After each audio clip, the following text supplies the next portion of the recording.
arrivé à Paris en 92. J'étais hébergé chez mon parrain et il était conducteur de métro.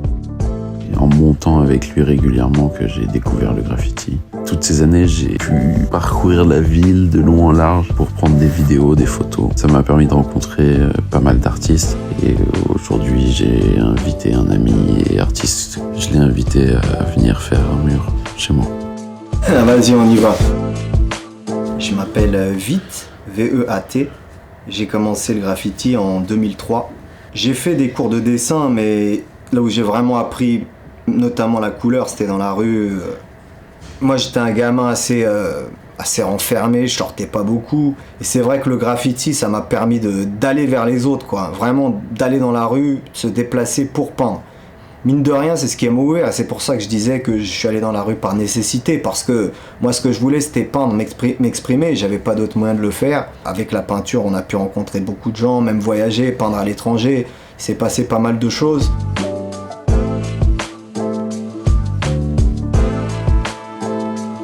On en revient à l'homme préhistorique, aux grottes de Lascaux. On a toujours peint, on a toujours peint même dans des tunnels, que ce soit des tunnels de métro, des grottes ou quoi, on a toujours peint partout.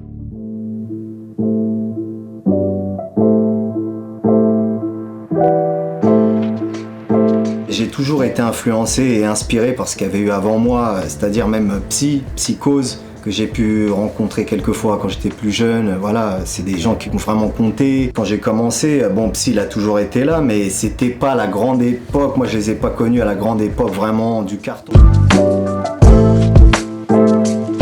J'ai grandi à Bobigny, près du canal de l'Ourcq, qui d'ailleurs, le mur principal est en train d'être détruit actuellement.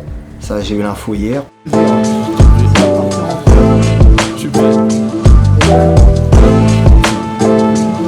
C'est un peu une partie de notre jeunesse qui s'en va. Moi, je savais pas qu'il y avait des bombes pour le graffiti, on connaissait rien. On avait des bombes pour voiture, on allait à bas de corps, on se mettait des bombes dans le blouson, on allait peindre avec ça, quoi. C'était vraiment... De toute façon, il n'y avait pas d'argent, on était des gamins, on avait 13 ans. C'était une époque plus dure qu'aujourd'hui, c'est-à-dire que j'ai vu plusieurs fois des gars sortir les matraques et tout, ça rigolait pas. Enfin bon, c'était l'époque où tout le monde jetait tout le monde dans le canal, c'était marrant. Enfin, c'était marrant. Bref. Après, la vie a fait que j'ai dû lâcher un petit peu le graffiti. Et je regardais les photos, ça me manquait, j'étais comme ça. Mais pourquoi j'arrive pas à revivre ça? J'avais essayé de repeindre 2-3 fois, mais tout seul, c'était pas pareil. Et on a monté un collectif d'artistes qui nous permet de reprendre la peinture. En fait, ce qu'on fait, c'est-à-dire qu'on essaie de monter des projets dans les quartiers populaires, de faire en sorte que les jeunes et les moins jeunes des quartiers se réapproprient leurs murs. On est là pour les aider à faire, c'est-à-dire on va pas s'imposer, on est chez eux, donc on s'impose pas, on est avec eux. C'est intéressant aussi d'échanger, eux nous apportent, nous on leur apporte aussi, mais de perpétuer quelque chose qui n'est plus du graffiti, parce que le graffiti c'est illégal, mais qui est, on va dire, l'évolution de ce qu'on a pu faire dans la rue et essayer de développer quelque chose de plus artistique, bien que ça nous arrive encore de retourner dans la rue ou faire autre chose, quoi. De la peinture un peu plus à l'arrache, on va dire, sauvage. C'est comme un sport, quoi. On se décrasse un peu, allez, tiens, je vais me faire une autoroute, je vais me faire de la rue. Les projets pour le futur, moi je pense faire évoluer encore la peinture, parce que maintenant, moi ce que je fais encore de la peinture de rue, mais c'est plus de la peinture, on va dire entre guillemets artistique.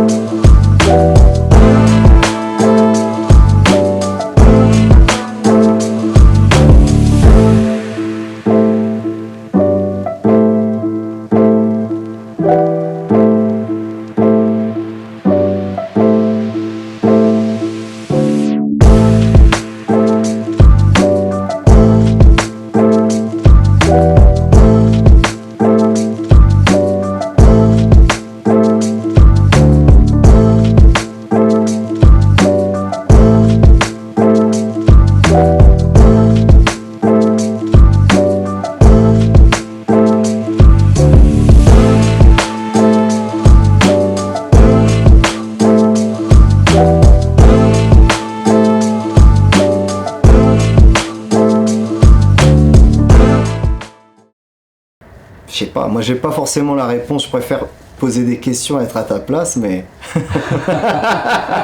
Non mais bon, ok.